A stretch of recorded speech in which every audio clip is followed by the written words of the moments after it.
bantu banjye muraho mumeze neza. Hano Bread of Fresh nk'isanzwe murakaza neza ku Uburezi Rwanda TV. Ikibazo rero cyakomeje kuba ikibazo, ese amanota ya P6 ndetse na O-level yamaze kuba ajya ahagaragara, gusa benshi barimo baribaza noneho ngo L5 senior 6 ndetse na TTC cyangwa se abasoje secondaire cyangwa se A-level advanced level amanota yabo yo azasohoka ryari.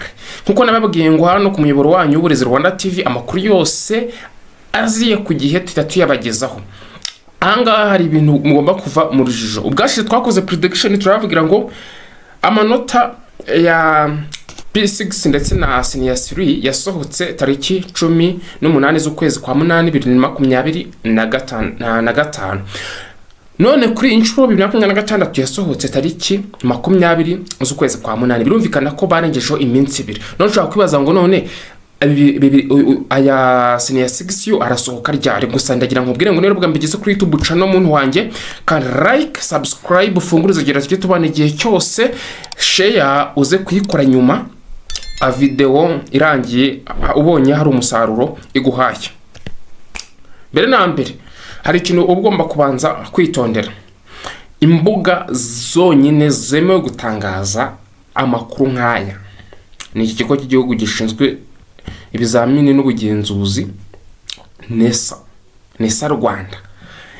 Haba kuri website yabo n'ubundi nayo ni NESA Rwanda, nuko yitwa niyingiye hose, yaba kuri Instagram, Twitter, nahangaha ku nshuro ya mbere ku ikubitiro bahita babishyira ahangaha kuri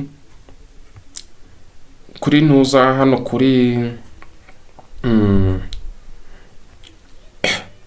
hano kuri Twitter. Urabona nka hari amakuru mugenda mubona nyine y'ibihuha. Urabona nk'iri n'itangazo ribagiye bashyiraho ngo ntimubiha agaciro n'ibihuha. Wari wakoze nyine ikintu cyo kuvuga ngo amanota y'abanyeshuri ba senior 6 agiye gusohoka. Ibi ntago ari byo nyine. Urabona babagiye bashyiraho n'udusinya twa pirate bakagenda bagadufata. Ino ni AI iba yabikoze, iyi no bari AI.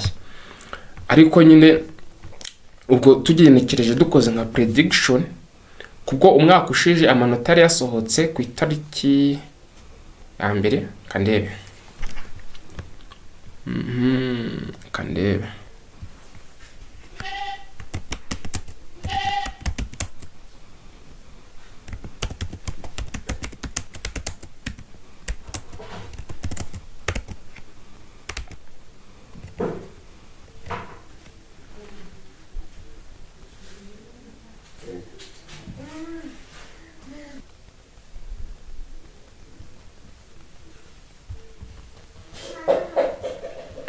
yes, amanota yari yasohotse tariki ya mbere z'ukwezi kwa 9.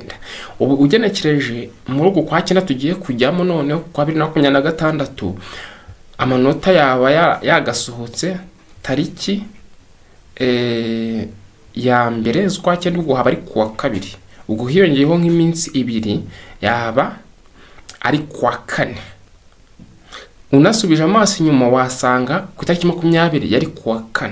Bivuze ngo katwe twiteze nk'iyo minsi, ariko ntabwo yemejwe na NESA. Sangiza amakuru bagenzi bawe.